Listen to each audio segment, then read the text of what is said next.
Okay, I will start.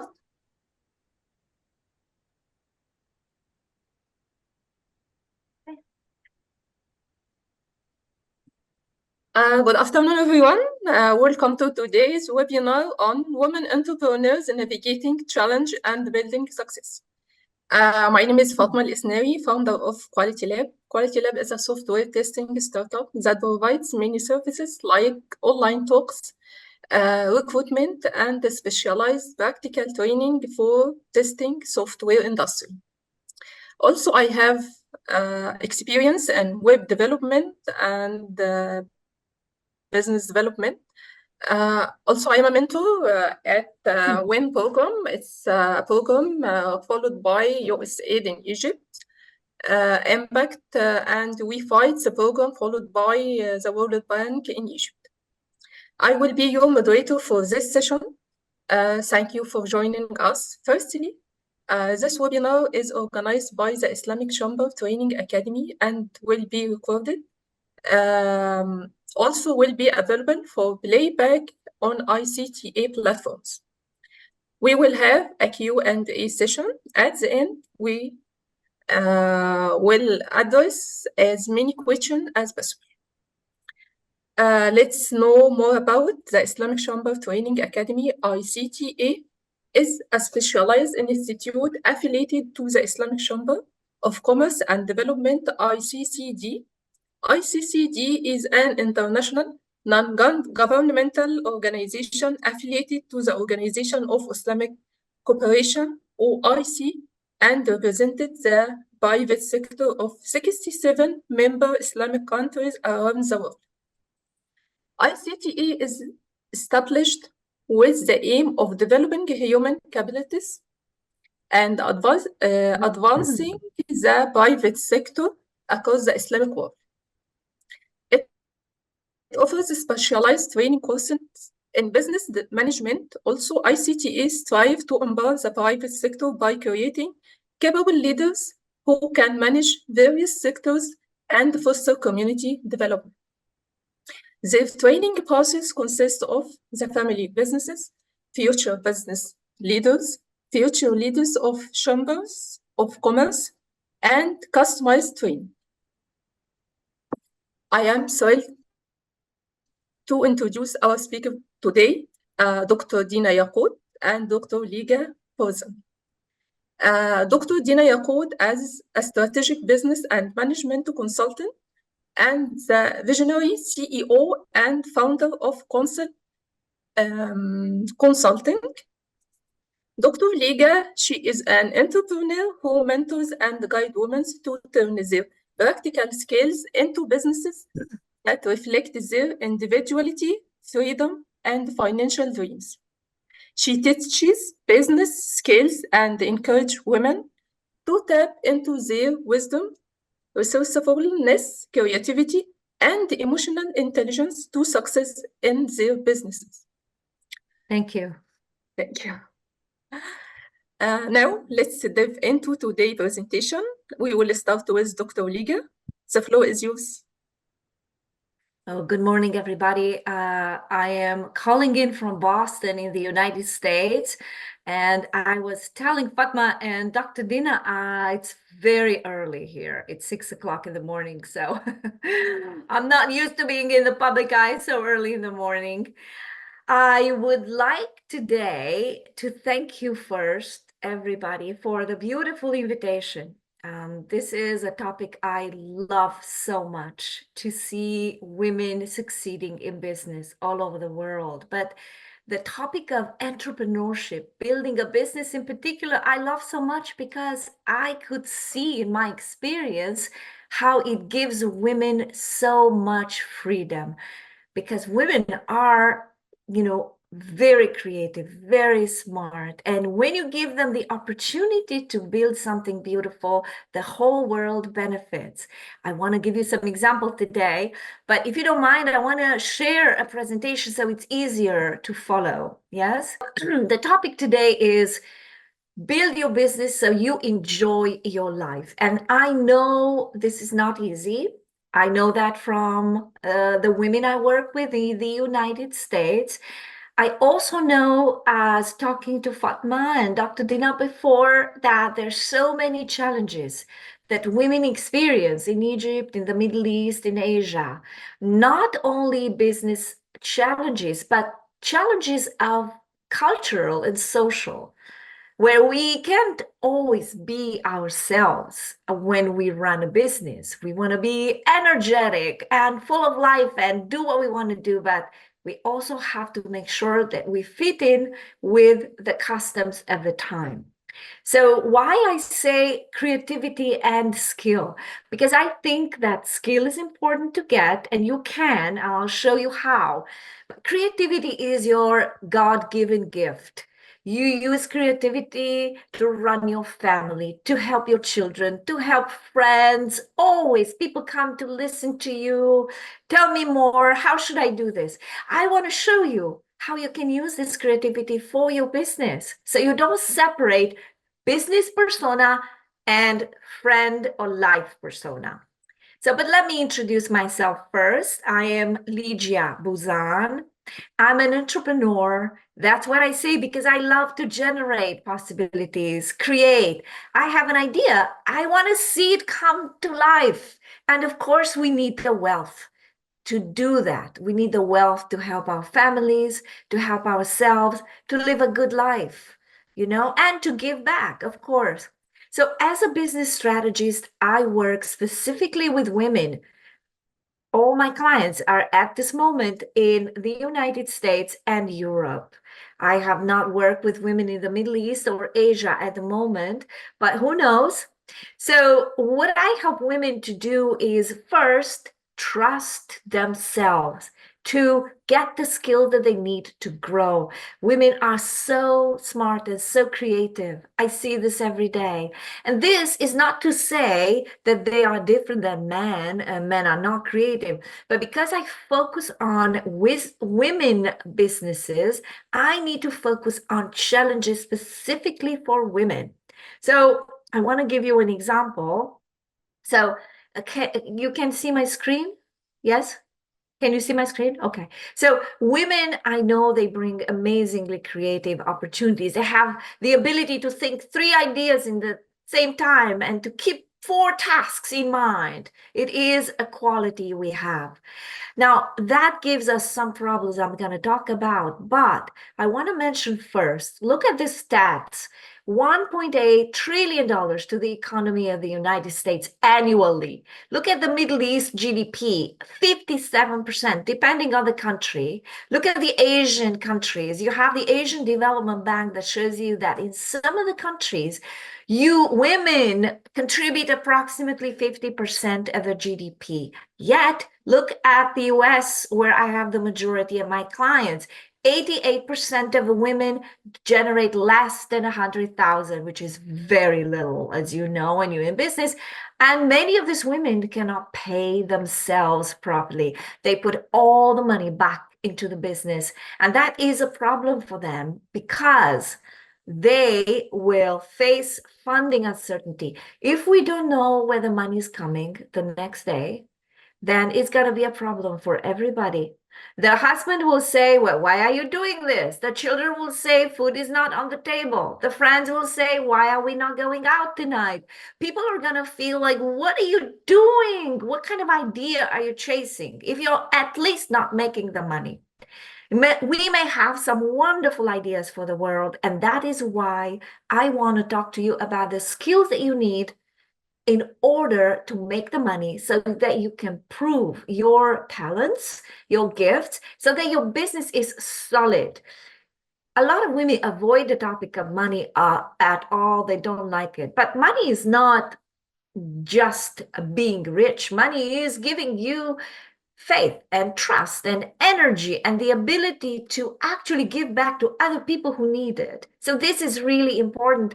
I want to tell you that creativity is really, really essential in trusting yourself to succeed and to build relationships. There's nobody better than us to build relationships. One is leadership. I'm calling it adaptive leadership because it's leadership of the self first. How do I trust myself? How do I support myself? How do I give to myself so that I know how to give to other people? How do I adapt to circumstances? Somebody talks to me down, do I believe them? Somebody doesn't want to trust me, do I believe them? No.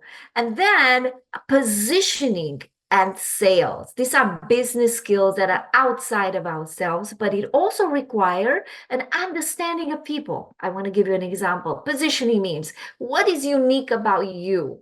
What is so special about you? Trust that what you bring in the world is really, really unique because you are. And a lot of women are afraid of boasting. Oh, this is the best. I don't want to do that. Or, oh, what are people going to say? Because, I don't want to be so visible. I am used to being behind the scenes. And I know that myself, I used to feel that I want to be the director behind the scene. I don't want to be the main actress. Well, I changed my mind because if you trust in something, you want to bring it to the world. And sales, I want to talk about that. I want to show you a different way to think about sales because I see with my clients, there's always a problem. They want to give people free stuff because they care. They want to listen and they want to offer discounts because people don't always have money. But we need to figure a way in which people are willing to pay out because they actually need it. So adaptive leadership, right? This is all the gifts that you have, but don't know you have. Activate them.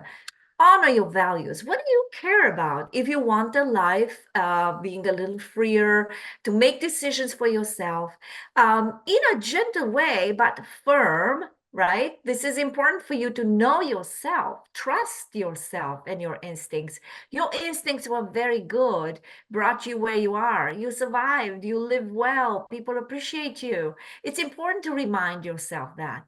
Then remember that when you have a business, you constantly have to stay flexible. What is a signal for the market? What are my clients saying?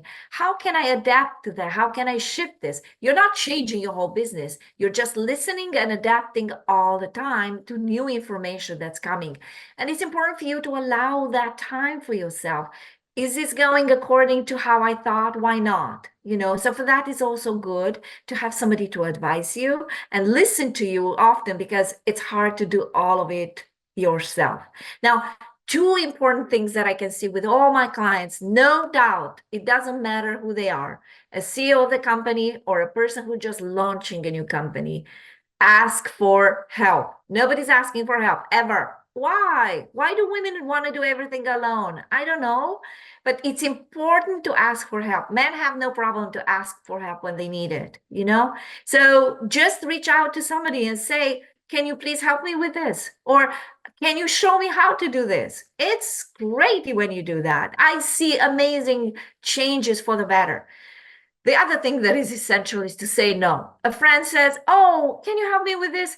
No, not right now. Your husband says, oh, you need to do this. I would love to do that later, gently and beautifully, but learn to put very firm boundaries. You know why? Because your energy is limited. You need that energy to give to everybody. What's left for you? You really need a little bit of that for you to sleep, to be beautiful, to be healthy, to be creative. Because if the mind is tired and running in a million directions, you're not going to be able to find the strength and the creativity you need to invest some of that mind in your business. So then look at the vision. The business is going to bring so much good to the other people. So if you cut yourself off from that source of generation and of strength, you're not going to have enough to give to other people. So please remember that in terms of leadership. Now, I want to give you an example how one of my clients have managed her business to being adaptive. So very short story. She was giving services, advice to a big company, and she was billing hourly, as a lot of my clients do in the beginning. And she was doing such a great job that the client was like, oh, we love this, but we want to see all your hours. And if you give such great result, now we want you to do for fewer hours and fewer money.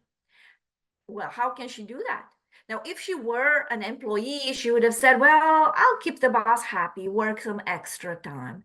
But she's a CEO. She has to think, if I do this with this client, I do this other client, I do this with my family, I'm going to be able to grow. And that's important. You don't have to be aggressive. You don't have to be saying things that are unpleasant. You just have to think in your mind, what is the best thing I can do to help my business, to help myself, to help my family? So you have to say no. So what she said is she changed her business model. So she said the following: from now on, no more billing hours. So you can look at the hours and say, oh, if you did this in 5 hours, you can do it in one. So I'll pay you less. So she said, here's what we're going to do. I'll give you one flat fee so you know how much it's going to cost. I'll give you the budget, one flat fee, and then I'll tell you when I'm going to deliver. For instance, 1 month, and you're going to get great results, and you don't ever have to ask about hours anymore. And by doing that, she was able to get more clients, hire people to do the work. So people are really happy because now the focus is on client satisfaction. Client sees, okay, I know how much it costs. I get great results in the time I need. And my client is also happy because her business exploded now. She has so many more clients. That's an example of adapting when you see that something doesn't work. Now, let's look at positioning, which is really, really very important. Women, positioning means that you are something very specific. Your business, your product, your service is unique. It has to focus on one specific market if you want to grow, at the very least in the beginning. You need one specific niche, and then you can always talk about it because people in that specific niche are going to hear you. They're going to pay attention to you. Otherwise, if you speak to everybody all the time, nobody's going to know you're speaking to them. Okay, so when you think of positioning, think of your greatest gifts as women. You're a psychologist. You understand what people feel, their needs, their emotions. You're an anthropologist. You think, I wonder how people use my product or my service. Do they wake up in the morning and need what? How can I help them? What is the right time for them to use my product? How can I actually show them that using my product is going to make them happier? So that focus on client with your uniqueness is going to help you so much to communicate what your company, your maybe product, if you have a product, or all of these things I'm saying, consider them as being excellent for you if you work in a company. Of course, I'm speaking now to women entrepreneurs who run their businesses because one day you may be one. I'm also speaking to women who may want to launch because they trust themselves more and they want to know, how can I do this? And it's doable. I've done it with so many clients and so many women who make a lot of money today and are happier. That's the most important piece.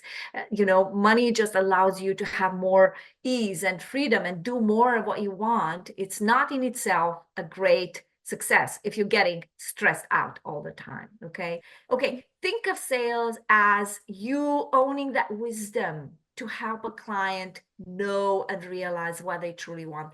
They come to you as they come to a guide. Okay, well, they would say, there's so many products on the market, I don't know, why should I choose this? And don't be afraid to speak about your product. Speak about the products if you want. Help them figure out what is it that you can offer that other people don't. That's the wisdom. That's the trust in yourself. Okay. And the other thing is that the pricing, it has to be right for the value of the otherwise people are not going to trust you that you have a good product. And when you only offer discounts, thinking that people are going to continue to work with you, that's going to be a mistake because people are going to think that your value is very low if you constantly offer and wait for the discounts. Okay, these are important things to keep in mind. But the overall thing about sale is learn to love the sales. Speak to your customers and to people as you speak to a friend. Don't force your product, but be truthful about it. And I promise you, people are not gonna hate it because people want true good things for themselves. All right. So in short, I'm just going to say one thing. I see a problem for a lot of people. A lot of women are spending a lot of ads without results, they get upset, they don't trust themselves.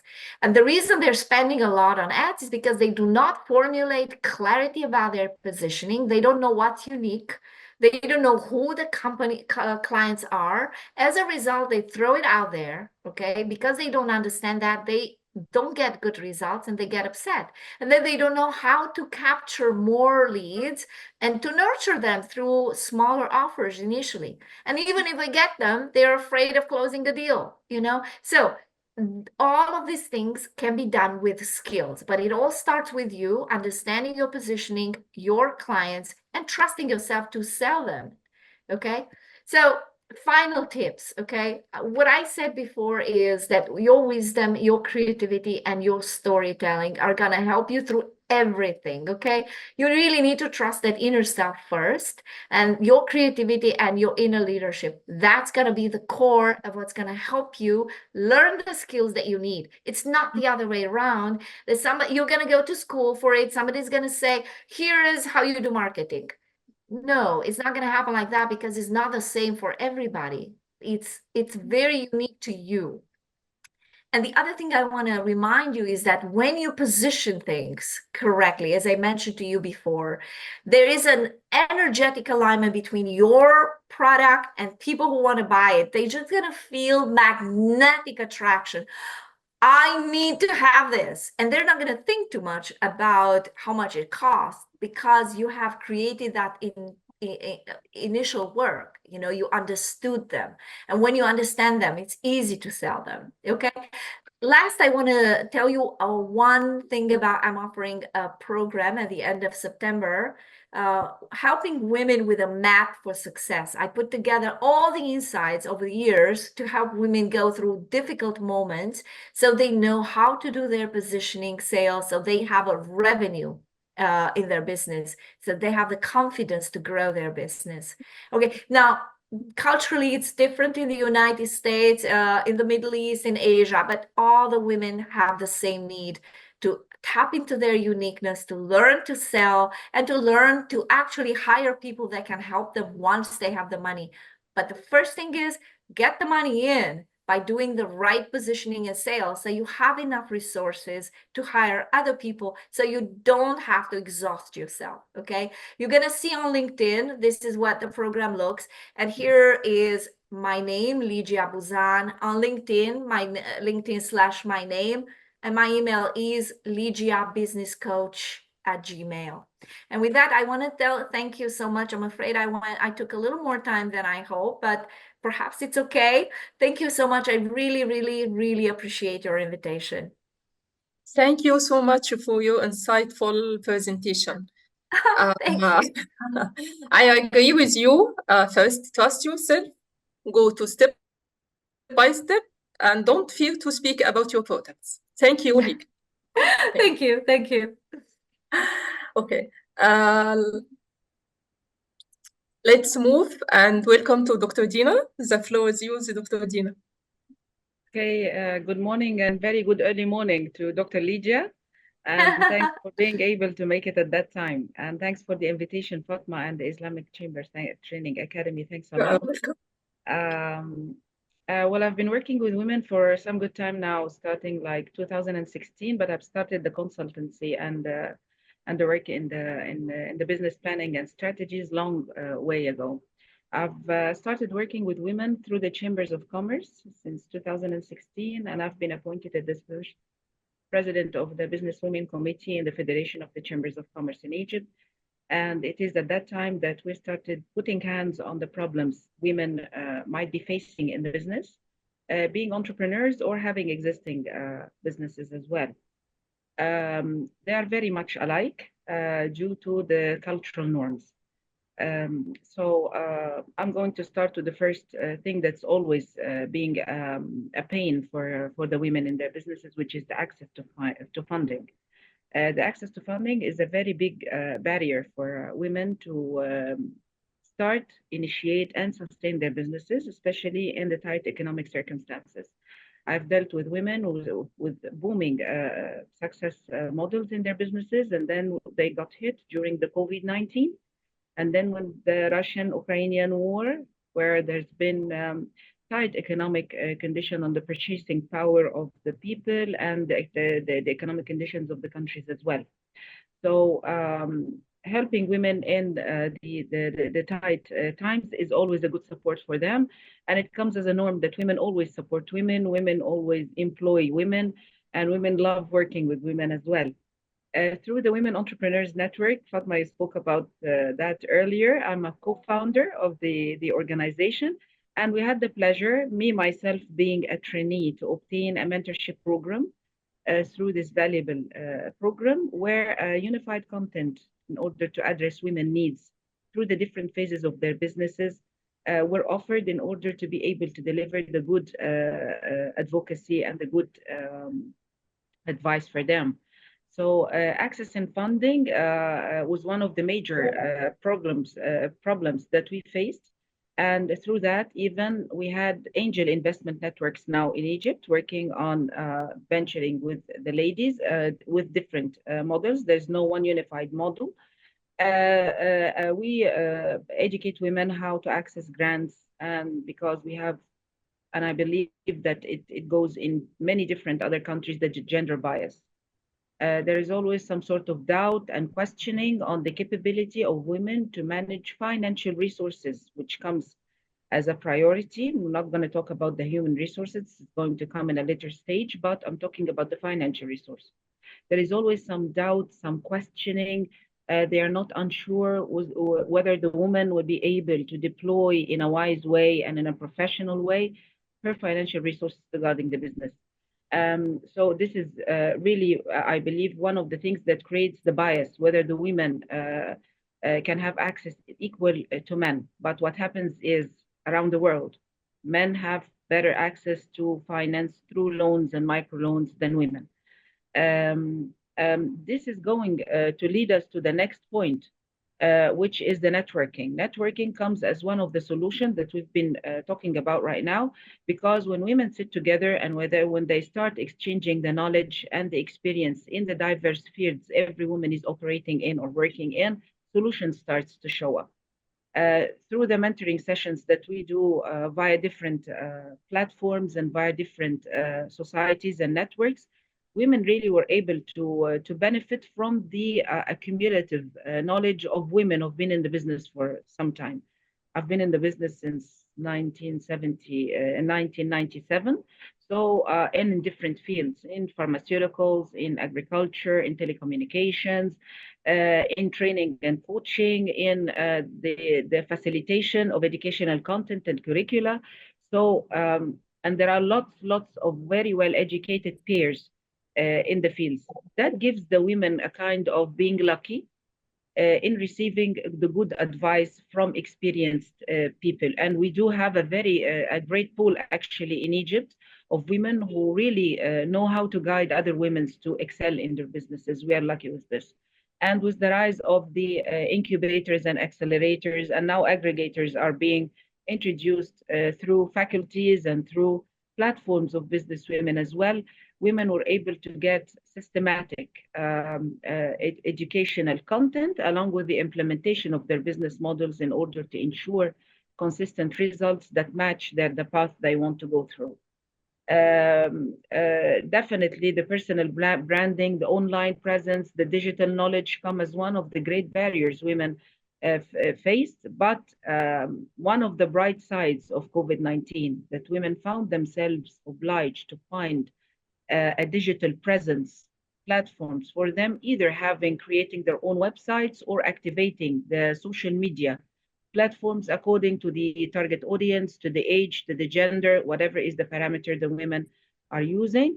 But when we were advising women in the 2017 and the 2018 and 2019 regarding you must have digital presence, women regarded that as something that comes as a complementary angle to their work, but not an essential pillar of their works, because they were really relying on their physical presences through their companies, their shops, participating in exhibitions, participating in fairs, and that was more than enough for them, and they were just achieving success.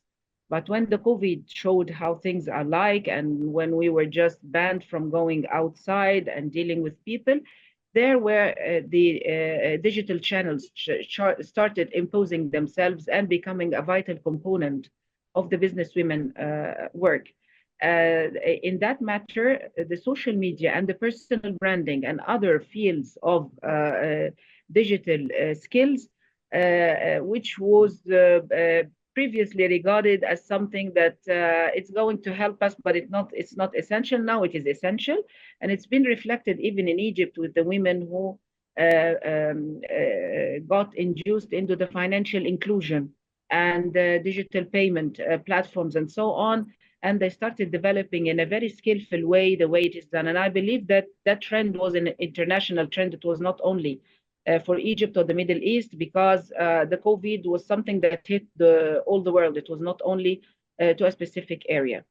The gender bias and the stereotype comes always into the angles of the work of the women. There is always a doubt whether the woman would fit or not.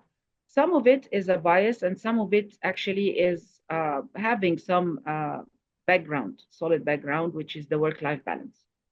If the man or the responsible for the financial access and so on are kind of having questions whether the woman would be wisely deploying her resources or not. This is due to, in several areas of the world, in addition to the Middle East, women bears a heavy duty of care, not even to her family, but even to the wider family. Can go to the family of the mom and the dad and the family of the husband. And this consumes a lot of effort on the women. She has to take the kids to the sports club. She has to take the kids to the lessons. She has to drive to the school. She has to take care of the household activities, which are endless when the woman is having young children. And in addition to all of that, she has to take care of her work and to achieve what she is aspiring to. So actually, this is a big load for the women to bear. So balancing the business and family comes always as a challenge for women. And we always try to provide solutions for this. One of the main pillars is the delegation. Women are always afraid of delegating others because she's by, by nature, she focuses on details. Although she is very, very talented in multitasking, Dr. Lidja said this, and we do all agree. We can answer the phone, and we can supervise the cooking, and we can take care of something, and the laptop is working, and we're giving instruction to someone. All of that at the same time, which really makes the balance harder. Because as much as you get talented in doing things, this means the more load you will have to take because you are talented. So this comes as a punishment, not as a reward. So the women must learn how to delegate. They must learn how to do this. This is going to be through the creation and the maintenance of effective and skilled teamwork, not work groups, but teams. Equipping them with the confidence, equipping them with the leadership traits and skills, taking away the sense of fear and being always worried if something goes wrong, something will go wrong. Nothing goes according to the plan. We have plan A, B, C, D, and just keep counting, because in every, as we say, the devil lies in the details. So in every detail you're putting in your plan, in your strategy, in your implementation, in your objectives, something goes wrong. Nothing really goes according to the scenario. So women must learn that something will happen in the middle. You have to deal with it regardless how much measures and precautions you are doing. Nothing goes according to the plan. So equipping a good team, being able to deal with the even day-to-day, let's not say about the strategic objectives and so on, but on the tactical and the daily operation, this is going to take a big load from the women's shoulders. And women are agile and innovative.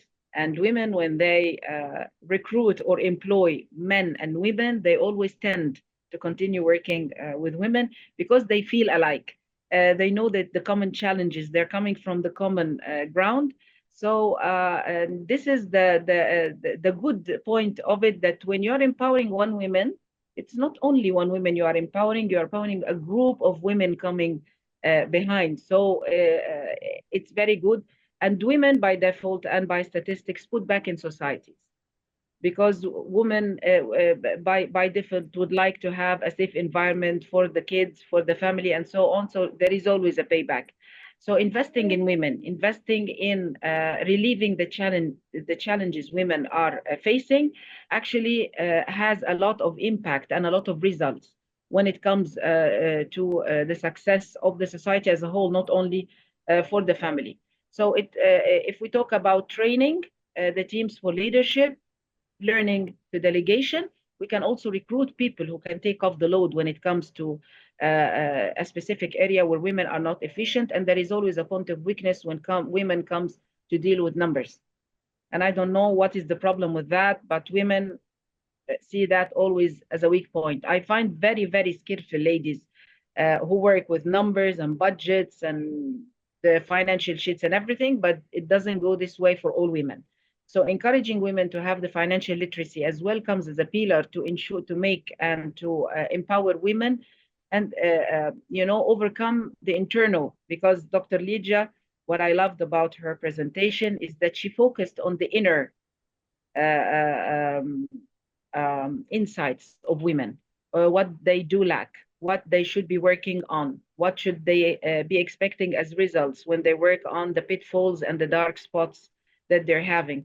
So I'll complement that from the business landscape, is that the women should also make a situational analysis, find the weak points as well and work in them, because when she works on these points, she will excel in her work, not only the financial perspective, but also the legal perspective.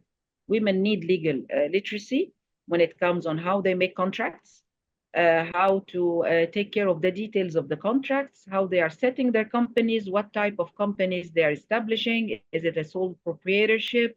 Is it an LLC? Is it a company as a organization? What will be the regulatory frameworks? What are the laws to be following in the state or in the country as well? She doesn't have to be this professional in the legal area. She can always recruit, because women are very they're having feelings, they're very passionate. So they tend always, like what Dr. Ligia say, they can pass things for free. They do care about, if she cannot pay, no problem, that's okay. But at the end, it's good. And this is a part of, we are doing it by intuition, which can be translated as a CSR. But at a point, it will affect the business. It will affect the capability of the women for sustaining the level of performance she is aiming to. It is going to hit a big load on her with the very diverse areas she's covering on the day.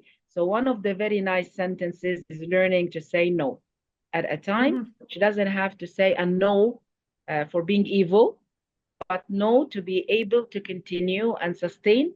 And believe me, when the woman says no on a point, she will keep thinking about it to compensate the person she said no to.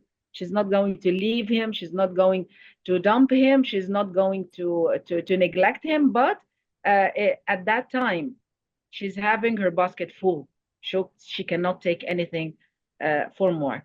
So we have also to instill in the women the capability of continuous learning, the digital presence as being important. It is changing in a very fast pace with the tools in the digital platforms, the AI, all what we are seeing. If the woman doesn't capitalize or is familiar with these tools, she will be left behind. So instilling a continuous education culture with women is regarding the technology and the digital tools is also imperative for the women to be.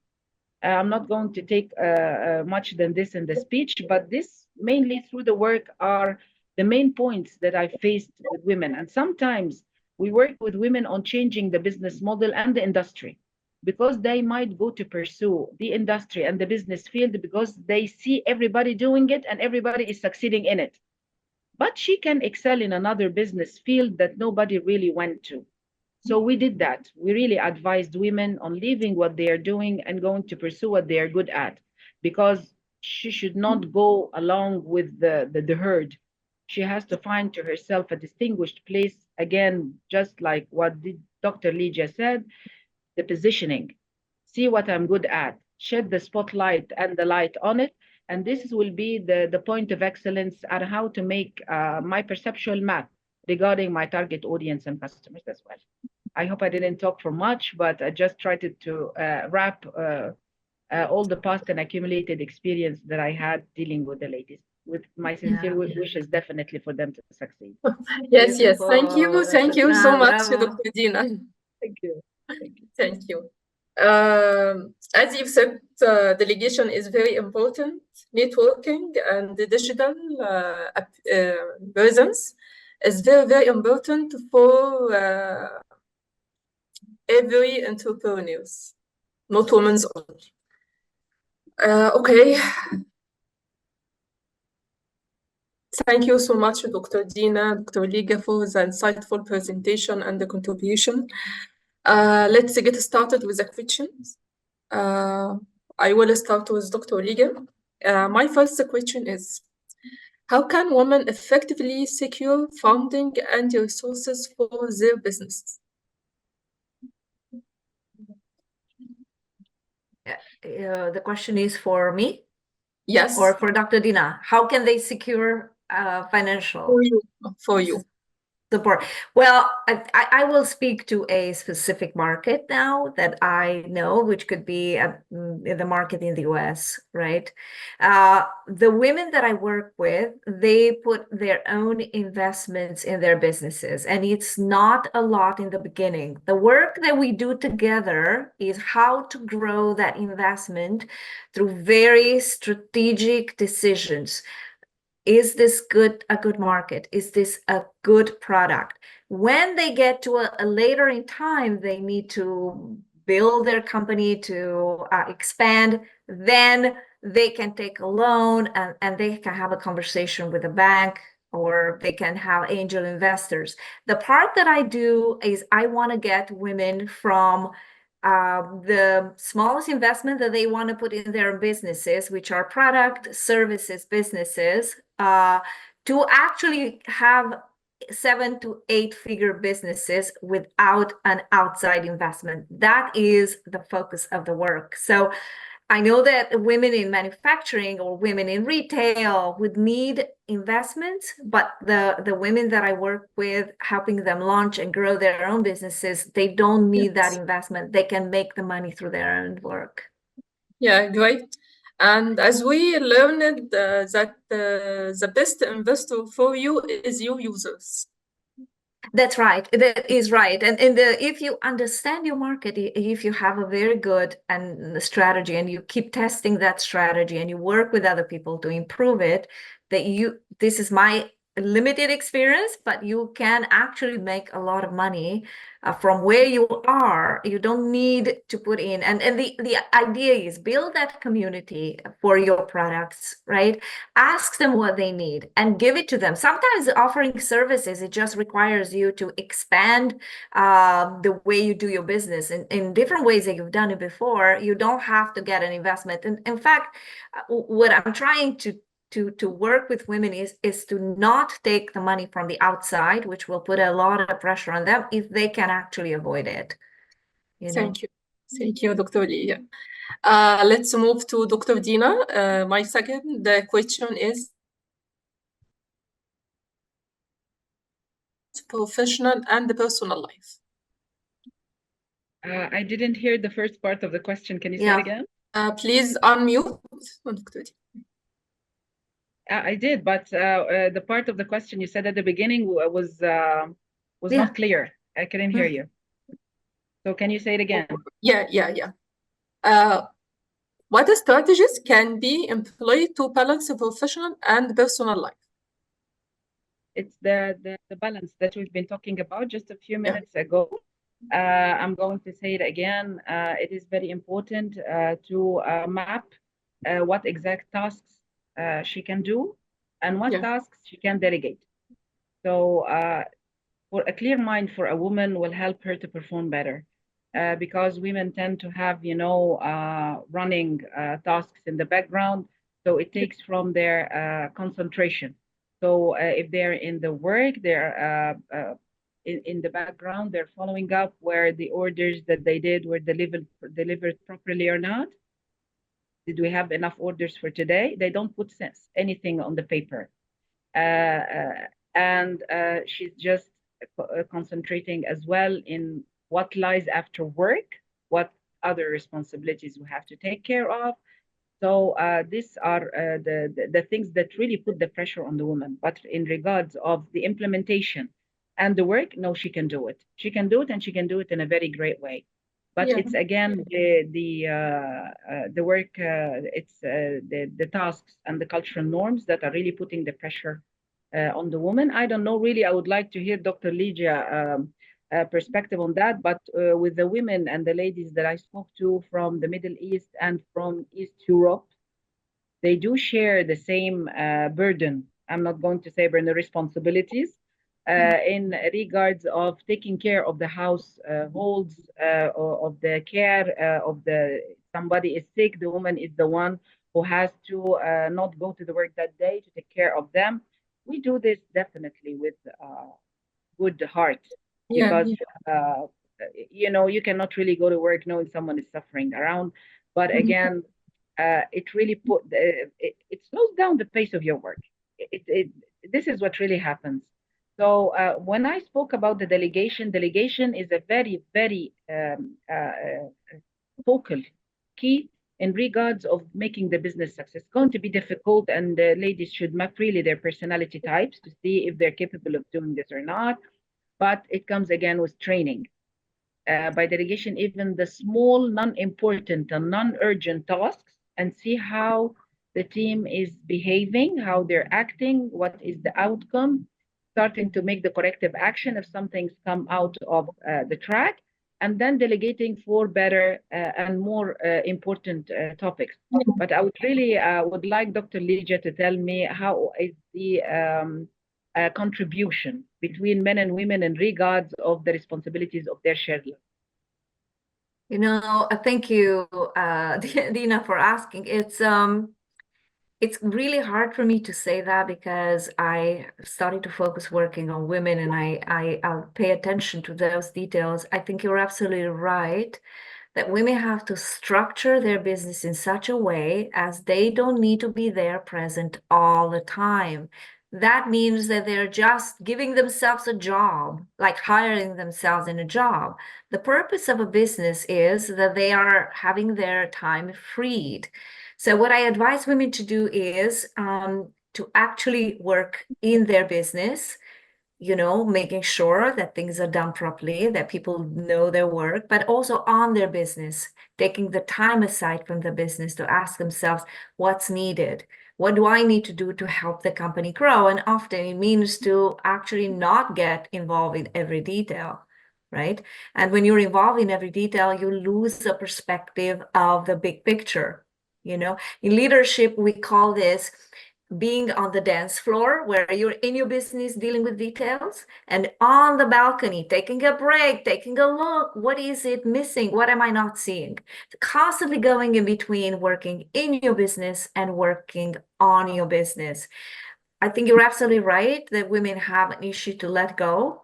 And now we're talking only about our experience. I'm sure there are women who already learned to structure a business, put people in the right place. But we're talking about, in general, what sort of guidance women need in order to trust that other people can do the work so that they can do the best work they do themselves, that unique piece they bring to the business. Yeah.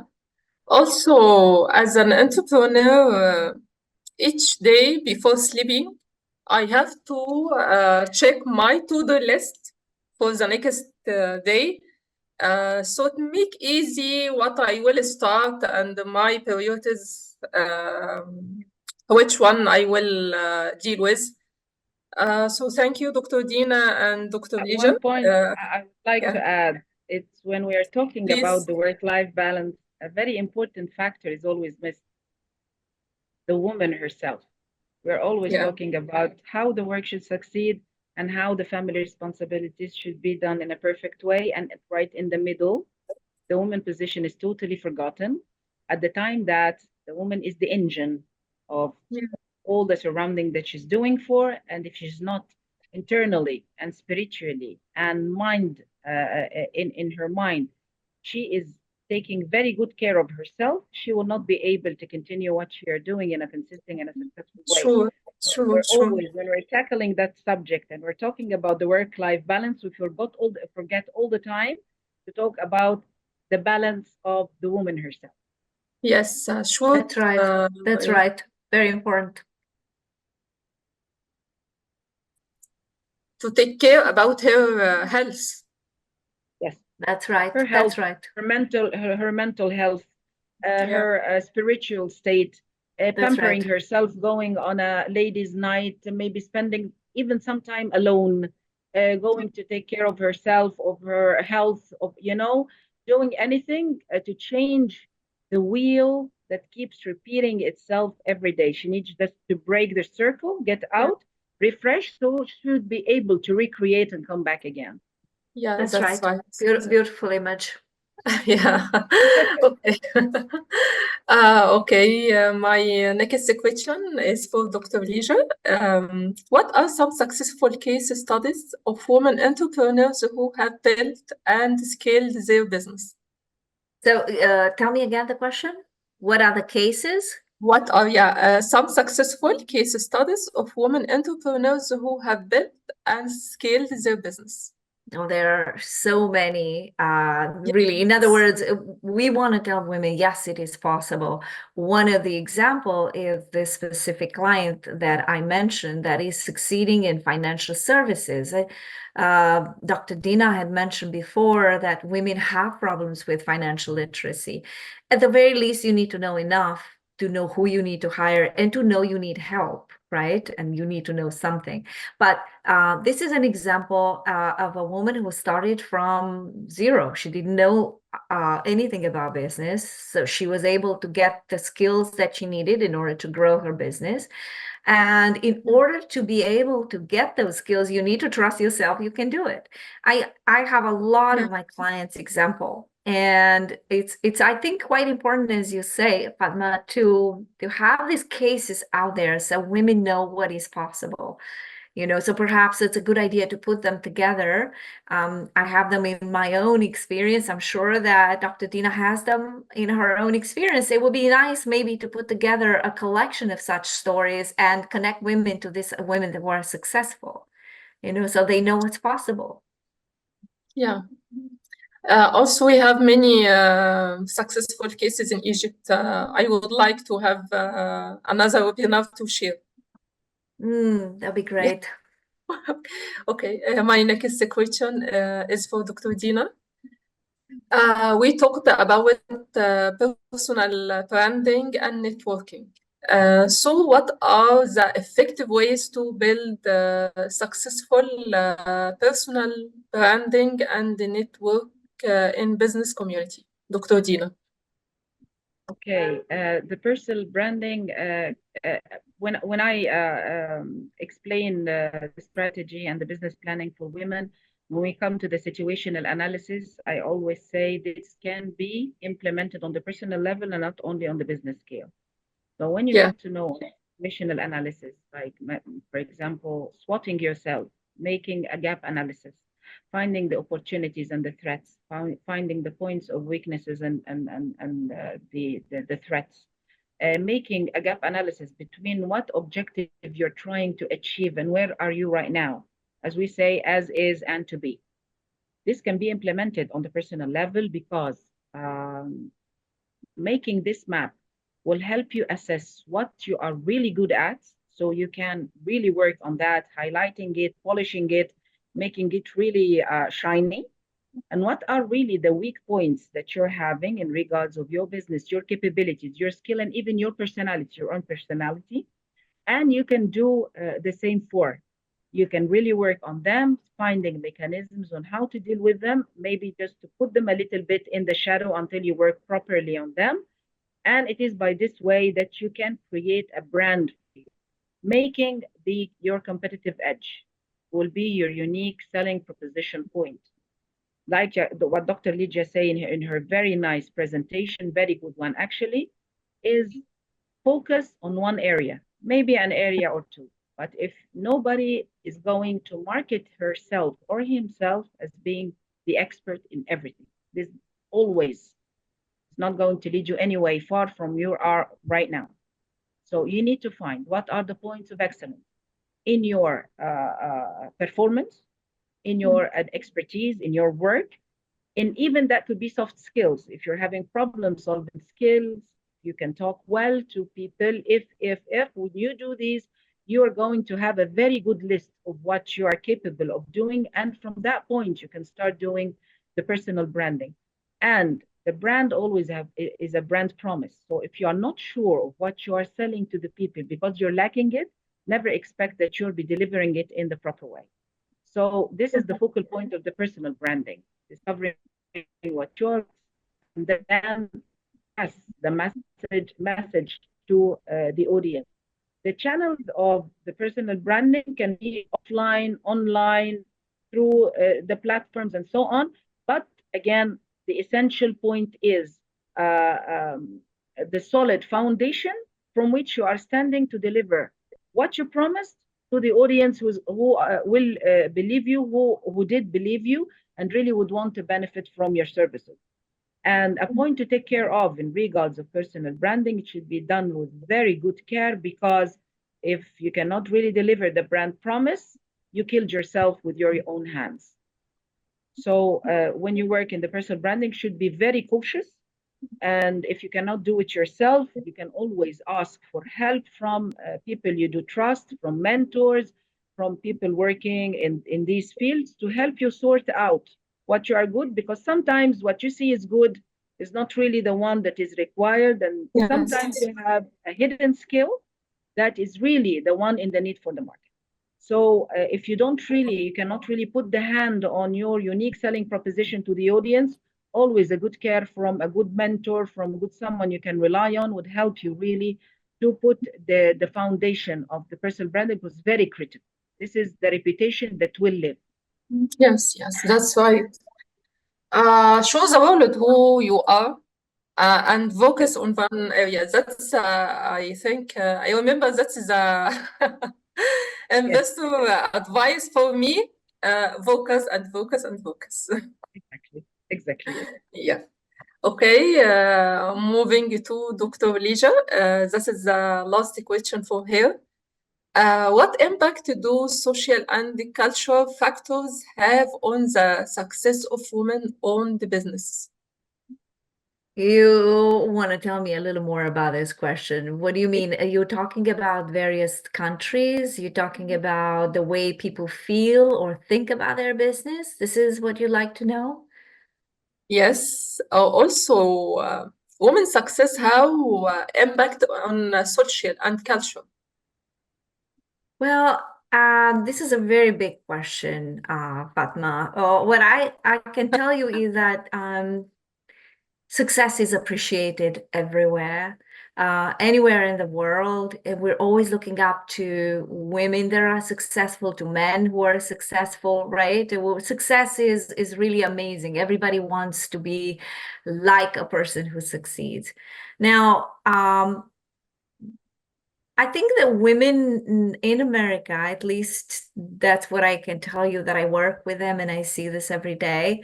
They find models of success everywhere. The only question is what is the price you need to pay in order to get successful? So I want to bring back to what Dr. Dina said, that you really need to know yourself. You need to be able to structure your business in a way that you're not losing yourself, your energy, your mind while you're trying to build a business. So Success is defined by very many ways, right? And is defined especially if you have achieved that sense of joy in life, where you can give back, where you learn, where you offer people something that matters to them. Success is not only money, and money is also part of success, right? So I think from that perspective, culturally and socially, success is defined more or less the same nowadays in the world we live in. Everybody, in terms of personal branding as well, they want to live a life that is aligned with their values. And often, having that sort of financial wellness is important for people, for women, and specifically nowadays, right? You don't want to just survive. You want to thrive in your life because you have only one precious life, and you want to live it with the people you love. And that is perhaps the only definition of success that I want to see for the women I work with and for myself. What's the use of losing yourself in Yeah. the search for money, for business, for anything?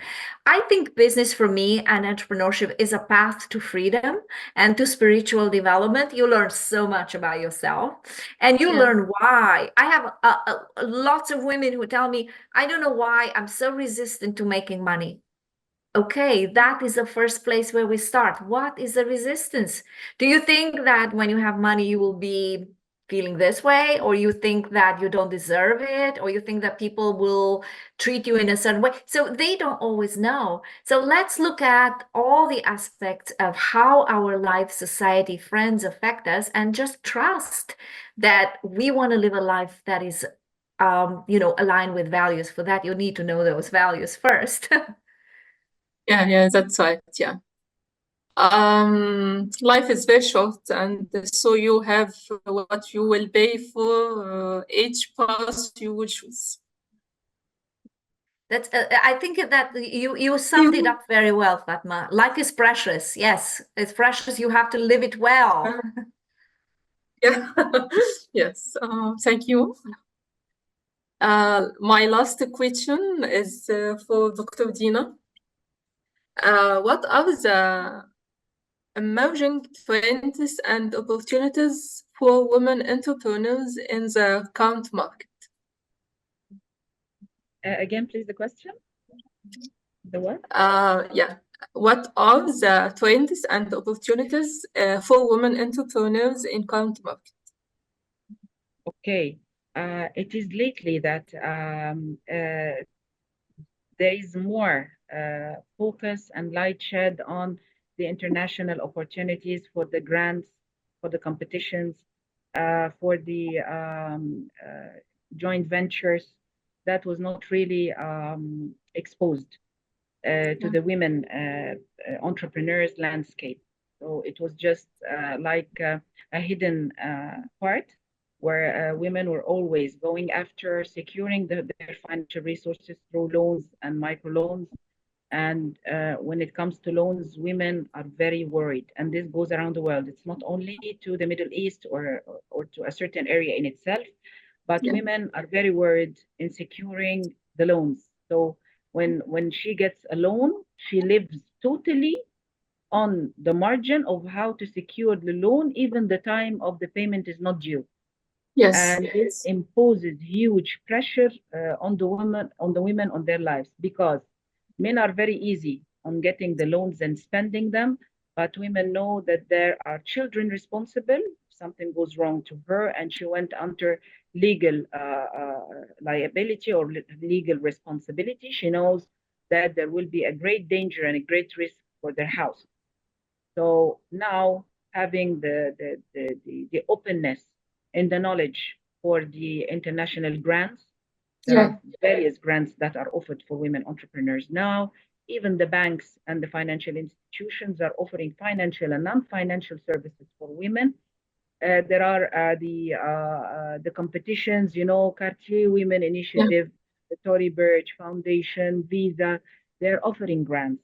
Even last month, I participated as a judge, as a mentor in Jami Enterprise, We Are Philanthropy for African Women, where there was a grant after profiling the women needs and equipping them to make good presentations to pitch.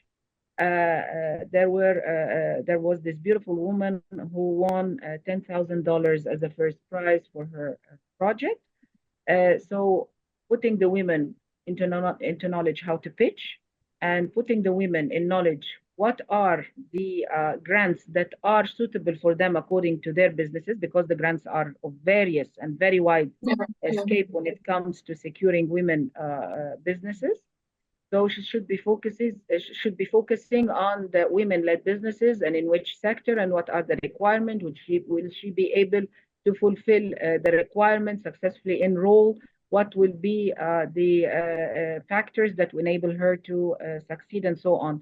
Angel investment also came as one of the solutions for women entrepreneurs, because we are having now several angel investors, women, for women in the Middle East. That was not even present until a few years ago. So what I meant by we are having a good opportunity in a good era, because the knowledge, now women have access to knowledge, so they know what kind of opportunities from these wide variety, either having loan, microloan, angel investment, grants, competition, pitching, and maybe even the networking. Maybe there is a businesswoman or a woman in an institution working in a place, and then when she is talking in another with another woman, she can guide her through. I did that several times. Women wanted to have access to knowledge in a specific, very specific area, and they didn't know that there is this specific institution that gives this specific advice for her to do the business. So in regards of the securing the financial resources in order to make the women a bit of peace of mind, again, because the financial liability on the woman can be destructive for her daily duties, because she keeps thinking all the time, especially when the time of the payment of the installments come and approaches. She's totally dedicated on how to secure the money for this. So it is good that we have now alternatives that don't really lay a burden on the women and enables them to perform in a manner that ensures the peace of mind. Yes, grants is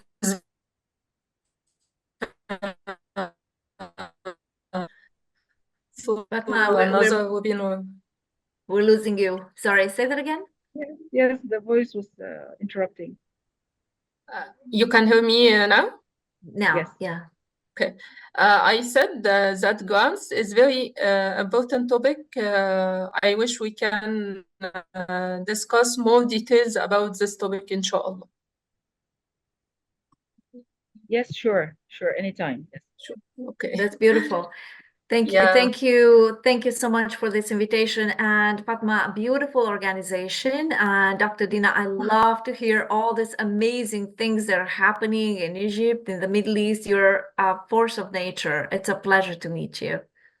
The pleasure is all mine, and the presentation was really great with lots of beautiful insights. Fatma, it's been a pleasure really being with you, and the whole topic is very interesting. Although the pleasure is mine. Yes, although this topic is being discussed night and day, but the angle that you took it from, and actually the contribution of Dr. Lijab, you put a real good value in the topic. So thank you. Thank you so much for the great presentation and the information. All right, I hope you both have a beautiful day. Thank you so much. Thank you so much. Okay, before we wrap up, I would like to remind everyone that today's webinar was recorded and they will be available for playback on ICTA platforms. Thank you again for joining us, and we look forward to seeing you at our next event. Wish you to have a great day. Beautiful. All right. Bye. Bye. Take care.